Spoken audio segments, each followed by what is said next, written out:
Rain hammered the metal roofs of Vera, 9 hard enough to sound like distant machine gun fire. Above the endless maze of rusted buildings, cargo ships drifted slowly through neon fog while giant holograms advertised luxury vacations to planets nobody in the lower districts would ever see. The advertisements reflected across puddles filled with oil, broken wires, and sometimes blood. Elias sat inside his repair shop with a welding mask lifted halfway over his forehead, staring at a service drone that had insulted him for the 4th time in 10 minutes. "You are holding the screwdriver incorrectly," the drone complained in a polite female voice. "You don't even have arms," Elias muttered. "I still have standards." Sparks burst from the drone's chest as Elias hit it with the tool anyway. The machine released a dramatic electronic gasp before falling silent. The shop was small, overcrowded, and smelled faintly of overheated circuits. Broken android heads hung from cables near the ceiling. A military navigation core blinked weakly in the corner, beside stacks of illegal ship parts hidden beneath old blankets.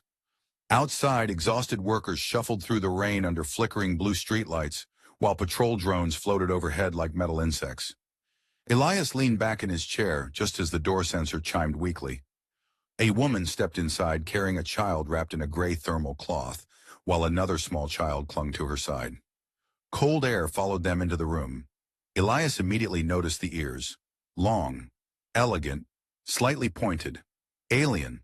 But unlike most alien nobles who passed through the upper sectors wearing polished armor and expensive perfumes, this woman looked exhausted. Her pale skin carried faint dirt marks across her cheeks. Silver blonde hair fell loosely over one shoulder in a tired braid, and her dark coat was soaked from the rain. Even so, there was something strangely graceful about the way she stood, like someone raised far above places like this.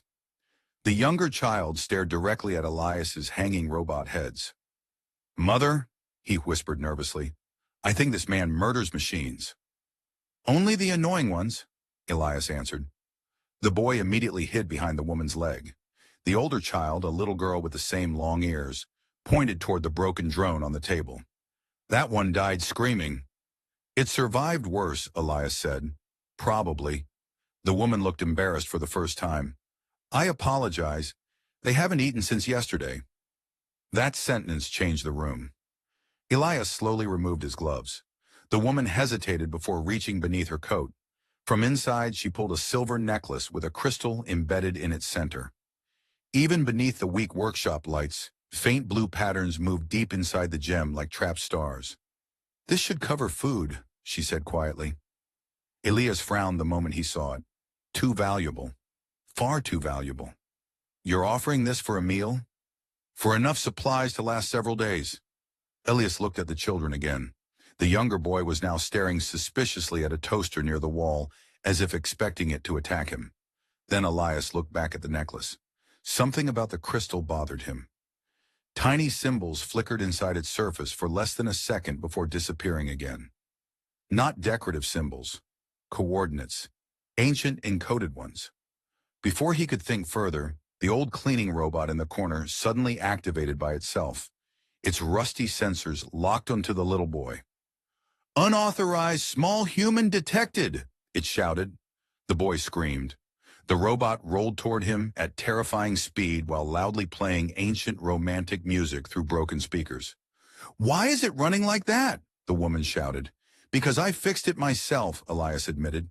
The robot crashed into a chair, exploded in sparks, and began reciting love poetry to the floor. For the first time since entering the shop, the woman laughed. It was brief, tired, almost surprised, but Elias noticed it, and somehow that felt more dangerous than the necklace. The rain never truly stopped on Veronine. By morning, the sky above the lower districts looked like bruised steel, crowded with drifting cargo freighters and Imperial patrol ships moving silently through the clouds. Water slid down the cracked windows of Elias's shop while old ventilation fans rattled overhead like they were dying one screw at a time. Elias stood over a portable heater trying to cook nutrient paste without burning it again. Behind him, the little alien boy watched nervously from atop a crate. "Is it supposed to smell like smoke?" the child asked. "No," Elias admitted. "Then why is there smoke?" "Because the heater and I have philosophical differences." The boy considered that seriously. That sounds unhealthy. Across the room, the alien woman sat quietly near the wall, while her daughter slept against her shoulder beneath an oversized repair blanket. In daylight, Elias could see her more clearly. Her long ears curved elegantly through strands of silver blonde hair, and despite the exhaustion in her face, there was still something noble about her posture. Even sitting in a broken mechanic's shop surrounded by illegal engine parts, she looked like someone who belonged inside enormous palace halls. That bothered him more than the necklace. The necklace itself rested on the work table beside his tools. Elias kept glancing at it. The crystal embedded inside continued pulsing faintly beneath the surface, almost like a heartbeat. Every few minutes, strange blue symbols flickered through the gem before vanishing again. Coordinates. Definitely coordinates. And extremely old ones. "You've been staring at that thing all night," the woman said softly. Elias leaned back in his chair. "I stare at dangerous objects professionally. You think it's dangerous? I think a starving woman doesn't usually carry jewelry worth more than this entire district." For a moment, silence filled the room except for the distant hum of passing ships. Then the little girl suddenly woke up, pointed toward a hanging robot arm near the ceiling, and whispered loudly, "Mother, it's looking at me again." The robot arm slowly rotated on its own. Elias frowned upward. "That's not supposed to have power." The arm immediately gave a thumbs-up gesture. The little boy screamed. The girl laughed so hard she nearly fell off the chair. Elias grabbed a wrench and threw it at the machine. Sparks burst from the ceiling. "Everything in this shop is haunted," he muttered. "Your machines seem emotionally unstable," the woman replied. "That makes four of us." For the first time, her smile lasted longer. Small, careful, but real. Then the front door sensor beeped sharply. Everyone froze. Heavy footsteps echoed outside. Imperial boots. Elias instantly killed the room lights while the woman pulled both children close beside her.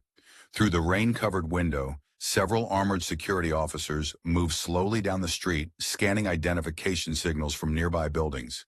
Blue Imperial drones hovered above them, like floating eyes. One officer stopped directly outside Elias's shop. The door scanner flashed red. "Citizen," a mechanical voice announced from outside, "this district is under temporary inspection. Open immediately." The little boy grabbed Elias's sleeve tightly. Elias cursed under his breath. He quickly looked toward the woman. "Names." She hesitated. "Now." "Lyra." "Just Lyra?" Her silence answered him. Elias sighed. "Fine. Listen carefully." Before she could ask what he meant, Elias slammed the door open dramatically. "There you are," he shouted at Lyra. The officers blinked in confusion. Elias pointed accusingly at her. "Tell them you started the argument." Lyra stared at him like he had lost his mind. "The argument?" she repeated. "Yes, the argument. About whether thermal soup counts as breakfast." One officer slowly lowered his scanner. "What?" "She thinks soup is breakfast," Elias said bitterly. "Soup. In the morning." Lyra caught on almost immediately.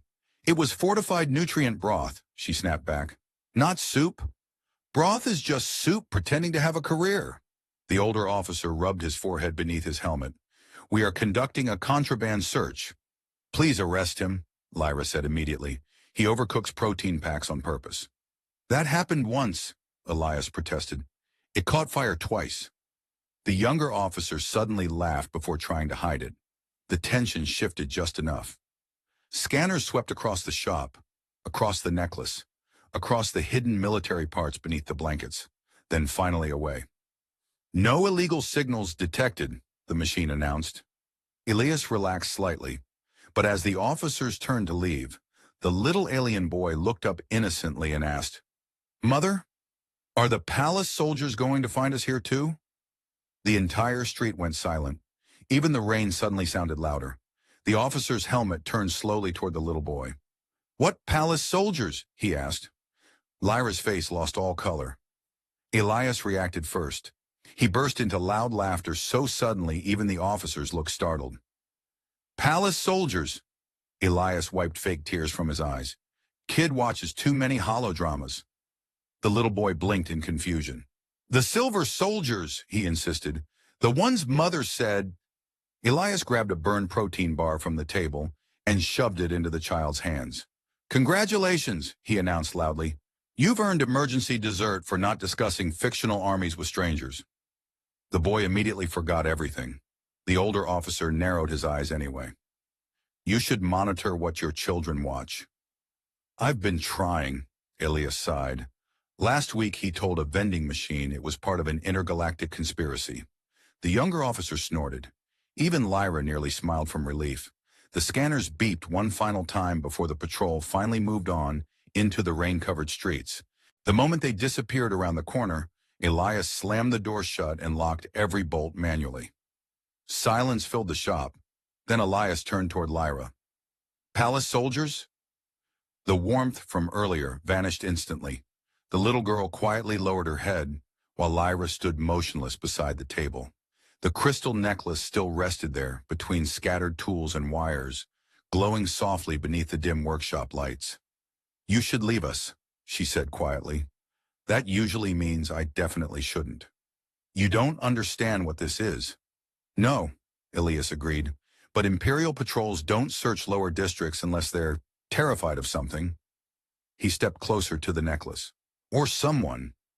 Lyra looked away. Outside, distant sirens echoed through the industrial streets, while cargo engines rumbled overhead, like approaching thunder. Elias noticed the children watching their mother carefully, as if they were already used to running. That bothered him more than the soldiers. Finally, Lyra spoke. "My real name is Lyra Valiath." Elias frowned slightly. Even in the outer systems, people knew that name. Not openly. Never openly. The Valath bloodline had supposedly disappeared years ago after an Imperial purge erased entire star systems connected to them. Most people thought the stories were exaggerated. Some believed the family never existed at all. "You're joking," Elias muttered. "I wish I were." The little boy tugged Elias's sleeve. "Mother used to live in a floating palace." Lyra closed her eyes in defeat. "And now," Elias said slowly, "you're hiding in my repair shop beside a homicidal toaster." "The toaster is not homicidal," Lyra replied automatically. At that exact moment, the toaster launched smoking bread across the room. Everyone watched it hit the wall. "But an attempted homicide," Elias corrected. For several seconds, nobody spoke. Then the building lights flickered red. Elias immediately stiffened. A warning signal echoed through the shop speakers. "Unregistered energy trace." Detected sector lockdown initiated. Lyra grabbed the necklace instantly. Too late. Blue symbols burst alive inside the crystal, brighter than before. Tiny streams of light rotated beneath its surface like moving star maps. Elias cursed. "That thing just announced itself to half the district." "I didn't activate it." "You didn't have to." Outside, the sound of engines suddenly multiplied. Imperial drones. Closer this time. The little girl panicked. "Mother!" Elias moved fast now. He ripped open a hidden compartment beneath the floor panels and pulled out old travel packs, plasma batteries, and a compact pulse pistol covered in grease stains. Lyra stared at him. "Why do you have military weapons under your floor?" "Because tax regulations are oppressive?" "You are an insane person." "Correct. Help me pack." The shop trembled as heavy patrol ships passed overhead. Elias opened the rear maintenance door, leading into ancient industrial tunnels beneath the district. Cold air rushed upward, carrying the smell of rust and reactor smoke. The little boy looked down nervously into the darkness. "Are there monsters down there?" "Yes," Elias answered honestly, "but smaller ones than up here." That was not comforting. It wasn't supposed to be. Lyra hesitated before stepping toward the tunnel entrance. For the first time since arriving, genuine fear showed clearly in her eyes. Not fear for herself, for the children. Elias noticed it immediately, and somehow that made the decision for him. He grabbed his coat, slung the pulse pistol over his shoulder, and shut down the workshop lights one by one. Above them, mechanical voices echoed through the street. "Imperial security sweep in progress. Remain where you are." A massive spotlight suddenly illuminated the front windows. The patrols had found the building. Elias looked toward Lyra. "Next time," he said, "lead with the part about being hunted by an empire." Despite everything, Lyra let out a quiet laugh. Then the four of them disappeared into the tunnels beneath Vera 9, while the city roared above them like a dying machine. The tunnels beneath Vera 9 felt older than the city itself. Massive pipes covered the curved walls like metal roots, while steam hissed endlessly from broken valves overhead. Ancient transport rails disappeared into darkness ahead of them, half buried beneath dust and abandoned machine parts. Somewhere far above, patrol ships thundered across the streets searching for them. Elias carried a dim plasma lantern while Lyra walked beside him, holding the younger child's hand. The little girl followed close behind, staring suspiciously at every shadow. "Something is breathing down here," she whispered. "That's the ventilation system," Elias said. A loud metallic groan echoed through the tunnel. "Probably." The girl immediately grabbed Lyra's coat tighter. Hours passed slowly through endless corridors, lit by flickering emergency lights. Elias knew these tunnels from old smuggling jobs years ago, though even he had forgotten how enormous they were. Entire sections looked abandoned for centuries. Rusted cargo transports still sat frozen along dead rail lines, while faded warning signs blinked weakly in alien languages nobody used anymore. The little boy suddenly pointed upward. "What's that?" Far above them, hidden between thick cables near the ceiling, dozens of small mechanical creatures stared down with glowing blue eyes. Lyra stopped instantly. "Are those surveillance drones?" Elias squinted. Then one of the machines meowed. "Oh," he sighed in relief. "Tunnel cats." "Tunnel cats?" "They eat electrical wiring." "That sounds extremely dangerous." "It is. That's why they're fat." One of the robotic animals dropped from the ceiling and landed directly on Elias's shoulder. Its metal tail sparked violently while it chewed on a loose cable hanging from above. The little girl laughed softly for the first time since entering the tunnels. "It likes you." "No," Elias replied. "It thinks I'm flammable." Ahead, a massive security gate blocked the tunnel path. The ancient scanner beside it flickered weakly with fading power. Elias knelt beside the control panel. "Please still work," he muttered while reconnecting wires. The machine immediately projected a holographic message. "Unauthorized trespassers will be vaporized." "Encouraging start," Lyra said. Elias hit the side of the console with a wrench. The hologram changed instantly. "Welcome back, maintenance personnel." "I fixed it. You assaulted it." "That's still technically maintenance." The heavy gate slowly opened with a deep mechanical groan. Beyond it waited something enormous. Lyra froze. An underground ship hangar stretched across the darkness ahead of them, hidden beneath the entire district. Old cargo vessels rested on landing platforms covered in dust and hanging cables. Some looked completely destroyed. Others looked barely functional. At the center sat Elias's ship, or what remained of it. The vessel looked like several broken ships welded together by someone experiencing emotional problems. One engine glowed blue while another leaked green coolant onto the floor. The hull carried scorch marks, mismatched armor plates, and at least 3 different registration numbers painted over each other. Lyra stared silently. "That cannot possibly fly. It flew once." That sentence contains uncertainty. It contains optimism. As they approached the loading ramp, the ship suddenly came alive. Red lights flashed across the hull. A mechanical voice echoed through the hangar. "Warning! Unknown organic entities detected." A long pause followed. Then, "Elias, statistically speaking, you continue making terrible decisions." Lyra blinked. "Was your ship insulting you?" "Yes," Elias sighed. "That's ORI-7. A humanoid robot emerged slowly from inside the ship. Unlike modern polished androids, ORI-7 looked ancient and heavily modified. One glowing eye was brighter than the other, and its metal frame carried visible dents from old battles. The robot scanned Lyra and the children carefully. "Interesting," ORI-7 said. "Imperial fugitives." Lyra stiffened immediately. "How does it know that?" "I hacked several government databases," the robot replied proudly. "That sounds illegal," the little boy whispered. "Correct," ORI-7 answered. "Illegality improves efficiency by approximately 42%. Elias climbed the loading ramp. "Can the ship still jump sectors?" ORI-7 paused dramatically. "Technically." "That's not a reassuring answer."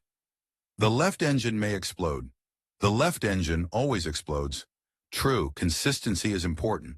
The little girl wandered slowly into the ship while staring at blinking control panels and old holographic maps scattered across the cockpit walls. It smells strange in here, she said. That, Elias replied proudly, is the smell of survival. ORI-7 tilted its head. I believe that is burned wiring. Suddenly, the necklace beneath Lyra's coat began glowing again, this time brighter. The crystal projected faint blue star patterns across the cockpit ceiling. ORI-7 immediately turned toward it. Silence filled the ship. Then the robot spoke in a completely different voice, quiet, serious. Where did you get the veil route coordinates? The cockpit fell silent except for the distant hum of unstable engines. Blue star patterns continued drifting across the ceiling from the glowing necklace while ORI-7 stared motionlessly at Lyra. Even its brighter mechanical eye dimmed slightly, as if accessing memories buried deep inside corrupted systems. Elias crossed his arms. You suddenly sound far more intelligent than usual. I am always intelligent, ORI-7 replied. I simply lower my standards around you. Lyra slowly stepped backward. How do you know about the veil route? The robot's metal fingers twitched faintly, because I was there when it disappeared. That answer changed the atmosphere instantly. Even the children stopped moving. Outside the hangar, distant explosions echoed through the underground tunnels as Imperial patrols searched sector by sector above them. Dust drifted softly from the ceiling with every vibration. Elias stared at the robot. You told me you were a decommissioned cargo assistant. I lied. You also told me your previous owner was a dentist. That was also a lie. You said you invented soup. ORI-7 paused. That one may be true. Lyra approached slowly now, studying the ancient robot more carefully. Under the damaged armor plates, faint royal markings were barely visible beneath years of scratches and repairs. You served the royal houses, she whispered. ORI-7 looked toward the glowing necklace. I served your mother. The words struck Lyra harder than any weapon could have. For several seconds she could not speak. The little girl quietly held her mother's hand tighter. Elias looked between them awkwardly. This is usually the part where someone explains things before my ship explodes. Agreed, ORI-7 replied. The robot activated the cockpit's central hologram projector. Ancient star maps suddenly filled the air around them, rotating slowly in blue light. Hidden pathways stretched between forgotten systems beyond Imperial territory. The veil route, ORI-7 said quietly, was never just a smuggling network. Dozens of concealed planets appeared across the hologram. Agricultural worlds, fuel depots, medical stations, entire hidden colonies. Lyra stared in disbelief. I thought most of these were destroyed. The Empire wanted everyone to believe that. ORI-7 zoomed towards several systems marked in red. Your family created independent supply worlds beyond Imperial taxation and control. Food, medicine, water purification systems. Entire populations survived because of these locations. Elias frowned slightly. So naturally the Empire decided that was illegal. Correct, ORI-7 answered. Empires become emotionally unstable when starving people stop depending on them. The little boy raised his hand carefully. Can governments actually become emotionally unstable? Elias pointed toward the ceiling. You hear the warships outside? Fair point. Suddenly, warning alarms erupted across the cockpit. Proximity. Alert unauthorized scans. Detected Elias cursed loudly and rushed toward the controls. Old radar screens flickered alive, showing multiple patrol signatures descending toward the underground sectors. They found the hangar already? ORI-7 tilted its head. Your parking choices remain strategically terrible. That criticism feels unnecessary right now. The ship trembled violently as something massive passed overhead. Lyra instinctively pulled the children close while Elias powered up the engines. Half the control panels immediately sparked. Why is smoke coming out of that one? Lyra asked. That means it's warming up. That cannot possibly be true. It can if you stop asking questions. ORI-7 calmly strapped itself into the co-pilot seat. Probability of survival currently sits at 31%. The little girl looked horrified. That's low. Not for Elias, the robot clarified. Elias pointed accusingly at the android. You are terrible with children. I am terrible with everyone equally. Above them, the hangar ceiling suddenly shook from heavy impacts. Imperial breaching charges. They were running out of time. Lyra looked toward the necklace again. If the Empire wants these coordinates so badly, why didn't they simply kill my family and take them? ORI-7 answered immediately. Because the coordinates are biologically encrypted. The robot pointed directly at Lyra. The necklace responds only to royal genetic markers. Elias blinked. Wait, so all this chaos is happening because of a piece of jewelry with family security settings? In simplified terms, yes. That might be the most expensive parenting lock in galactic history. A massive explosion tore through the far side of the hangar. Metal screamed. Imperial drones flooded into the chamber through smoke and sparks.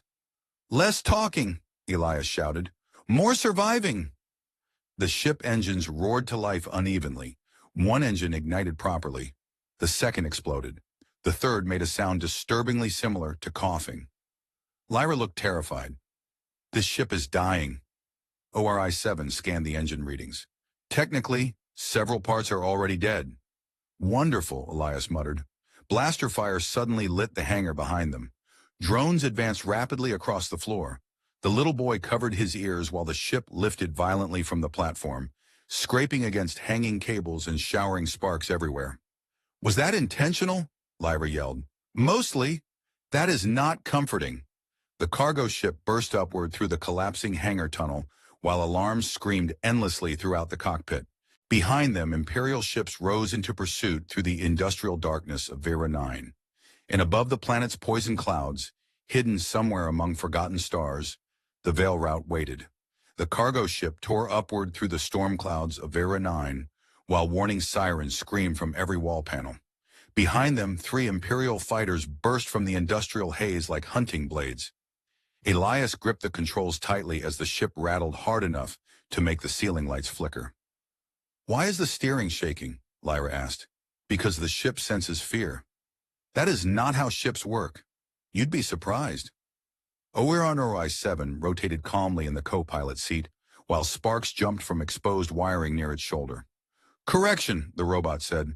The steering is shaking because the left stabilizer is on fire. The little boy looked horrified. We are on fire? Partially, Elias replied. That is not better. Blaster fire exploded past the cockpit windows. The ship spun sideways violently. Loose tools flew through the air, while the little girl laughed unexpectedly as though the entire thing were an amusement ride. Again, she shouted. Lyra stared at her daughter in disbelief. You are enjoying this? A little, Elias pointed proudly. Finally, someone on this ship appreciates my flying.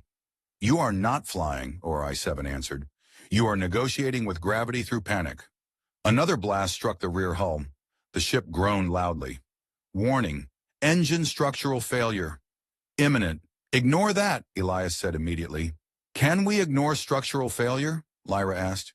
We've been doing it for years. Outside the cockpit, the polluted clouds finally broke apart, revealing open space above Vera 9. Massive orbital stations glowed in the distance, while freight lanes shimmered like rivers of light between the stars. And directly ahead waited an Imperial blockade. Dozens of warships. Lyra's face tightened. They sealed the orbit. ORI-7 projected a tactical hologram across the cockpit. Probability of surviving direct engagement, 8%. Elias frowned. That's lower than usual. I adjusted for your current emotional state. My emotional state is excellent. You screamed at a coffee machine yesterday. Because it insulted me first. The little girl suddenly pointed toward the hologram. What's that red area? ORI-7 zoomed toward a violent distortion field near the edge of the sector. Lightning-like energy twisted across space itself, warping nearby stars into stretched lines. The Black Veil Corridor, the robot explained. Illegal hyperspace route, extremely unstable. Lyra looked alarmed immediately. Ships disappear there. Yes, ORI-7 replied calmly. Frequently. Elias pulled the controls toward the distortion field anyway. Lyra grabbed the side of his chair. You cannot seriously be going there. Good news, Elias said. I'm only partially serious. That route tears ships apart. Yes, but Imperials hate paperwork, so they won't follow us far. That may be the worst strategy I've ever heard. Still a strategy. The blockade ships opened fire. Blue plasma lit the darkness around them. Elias accelerated directly toward the corridor. The ship entered the distortion zone like a stone falling into black water. Everything changed instantly. The stars twisted. Time itself seemed to stretch strangely around the vessel. Metallic groans echoed through the corridors, while gravity shifted unpredictably beneath their feet. Frost spread briefly across the cockpit windows before vanishing again. The little boy stared outside in awe. The stars are melting. That's normal, Elias said. That absolutely cannot be normal. ORI-7 suddenly stiffened. Warning, corridor turbulence increasing. The entire ship lurched violently downward. Somewhere below deck, something exploded. Again. Lyra closed her eyes briefly. How is this ship still functioning? Elias thought about it carefully. Stubbornness. The necklace suddenly began glowing brighter beneath Lyra's coat. Blue symbols flooded across the cockpit walls. ORI-7 immediately turned toward her. The coordinates are reacting to the corridor. Lyra removed the necklace slowly. The crystal now projected a rotating star map, far larger than before. Hidden pathways stretched deeper into uncharted space. Then new symbols appeared. Not coordinates. A message. Ancient royal text. Lyra translated softly under her breath. When the Empire hungers, the veil must feed the forgotten. Elias glanced sideways. That sounds suspiciously revolutionary. ORI-7 zoomed towards several hidden systems inside the hologram. These are supply worlds, the robot explained. Entire planets concealed beyond official star charts. Agricultural domes, medical facilities, massive reservoirs, enough resources to feed millions. The little girl stared upward in wonder. All of that is hidden? Yes, Lyra whispered. Then her expression darkened. They killed my family for this. Silence filled the cockpit for a moment except for the distorted groaning of hyperspace around them. Elias finally spoke quietly. No. Lyra looked toward him. They killed your family because hungry people are easier to control. Even ORI-7 remained silent after that. Suddenly, alarms erupted again. Unauthorized vessels detected inside corridor. Lyra's eyes widened. They followed us? Behind them, dark Imperial fighters emerged through the distortion storm. Closer now. Faster. ORI-7 scanned the incoming ships. Interesting. That word usually causes problems, Elias muttered. These are not standard Imperial patrols. The hologram zoomed closer. Black insignias marked the enemy hulls. No identification codes, no registry numbers. Lyra's face lost color immediately. Oh no! Elias looked at her sharply. What? She stared at the approaching ships. They're not trying to capture the necklace. The fighters accelerated directly toward them. They're trying to erase it. The Black Imperial fighters moved through the Veil corridor like shadows hunting through a storm. Their weapons burned silently. No warning shots. No demands. Only destruction.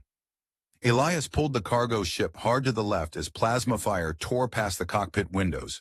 The distorted hyperspace currents twisted violently around them, making every movement feel delayed by half a second. Why do secret government ships always look dramatically evil? Elias shouted. Branding, ORI-7 replied calmly. Another blast slammed into the rear hull. The ship screamed mechanically. Warning, multiple system failures detected. Please stop announcing things, Elias muttered toward the ceiling. Lyra clutched the necklace tightly while the children hid behind the cockpit seats. Blue light from the crystal filled the room, illuminating ancient coordinates across every surface. But now the map had changed again. A final location pulsed at the center. ORI-7 turned immediately. The observatory? Lyra stared at the projection. I thought it was destroyed. The Empire failed to find it. Elias pushed the engines harder. Wonderful. We're heading toward another secret place people died protecting. That has become a pattern, ORI-7 admitted. The hidden observatory rested inside the hollow remains of a shattered moon deep beyond the corridor. Ancient structures covered the interior cavern walls, glowing faintly beneath enormous suspended crystals, older than the Empire itself. The cargo ship barely survived the landing. The left engine finally exploded completely. Elias pointed toward the smoke pouring through the corridor. I want everyone to appreciate how long that engine survived out of pure spite. The little girl nodded seriously. It was brave. Thank you. Behind them, black fighters descended into the hollow moon. Closer now. ORI-7 projected defensive routes across the observatory. This facility was built to protect the Final Veil archives. Lyra walked slowly toward the center chamber, while the necklace glowed brighter with every step. Massive ancient machines awakened around them, projecting holograms of forgotten worlds across the darkness. Then the final archive activated. A woman appeared in blue light, elegant, long-eared, royal. Lyra froze instantly. Mother! The hologram smiled sadly. If you are seeing this, then the Empire has continued feeding itself through fear. Ancient records filled the chamber walls. Hidden executions, engineered famines. Entire colonies denied food shipments unless they surrendered political control. Elias stared silently as millions of erased lives appeared across the projections. The Empire had not merely hunted the Veil Road, it had kneaded people starving. The little boy looked confused. Why would anyone do that? Nobody answered immediately, because there was no answer simple enough for a child. The hologram continued. The Veil Route was never created to overthrow empires. It was created so children would not die while governments argued about profit. Lyra's eyes filled quietly with tears. Behind them, explosions shook the observatory. The black fighters had arrived. ORI-7 immediately moved toward the entrance corridor. I will delay them. Elias looked at the robot sharply. You're not staying behind alone. I am old military hardware with declining social tolerance. This is literally my purpose. The robot handed Elias a data core. Broadcast everything. Blaster fire echoed closer. Then ORI-7 paused unexpectedly beside the children. Its mechanical gaze softened slightly. Statistically, it said awkwardly, meeting you has been acceptable. The little girl hugged the robot immediately. ORI-7 froze completely. I do not understand this maneuver. It's a hug, she whispered. Oh! Then the ancient robot turned and marched toward the battle alone, while alarms echoed across the observatory. Elias and Lyra rushed toward the transmission chamber, deep inside the structure. Around them, the archive uploaded across hidden networks connected to thousands of forgotten systems. Outside, warships filled the stars. Inside, truth spread faster. The Empire's secrets flooded public channels across the galaxy. Food blockades, mass executions, destroyed refugee fleets, every hidden crime. Entire colonies began revolting within minutes. Imperial communications collapsed into chaos. And for the first time in generations, the Veil Route opened publicly. Not as a weapon, as hope. Weeks later, the galaxy no longer looked the same. The Empire fractured system by system while hidden resource worlds began supplying starving colonies openly. Refugee stations received medicine. Water processors restarted on dead moons. Trade routes reopened beyond Imperial control. And on a quiet agricultural world beneath warm golden skies, Elias repaired irrigation drones beside a field large enough to feed millions. The little boy ran through the grass chasing a tiny tunnel cat that had somehow survived the journey. The little girl sat atop an old cargo crate, teaching ORI-7 how to play card games. The robot was losing badly. I suspect cheating, ORI-7 announced. You say that every round, she replied proudly. Nearby, Lyra approached Elias slowly. No royal clothing, no disguises. Just simple travel clothes beneath the sunlight. Her silver blonde hair moved softly in the wind, while her long ears twitched slightly with amusement. In her hand rested the necklace. She held it out toward him again. Elias immediately stepped backward. Absolutely not, Lyra laughed quietly. You refused it twice now. The thing nearly got me vaporized several times. That is slightly exaggerated. One assassin ship exploded directly outside my bathroom. Fair point. For a moment, neither spoke. Then Lyra looked toward the fields, the children, the distant settlements slowly rebuilding beneath open skies. You changed everything, she said softly. Elias shook his head. No. I just fed hungry people. Lyra smiled at him then, not like a fugitive, not like royalty, just someone finally free, and beneath peaceful alien skies untouched by empire, that finally felt enough.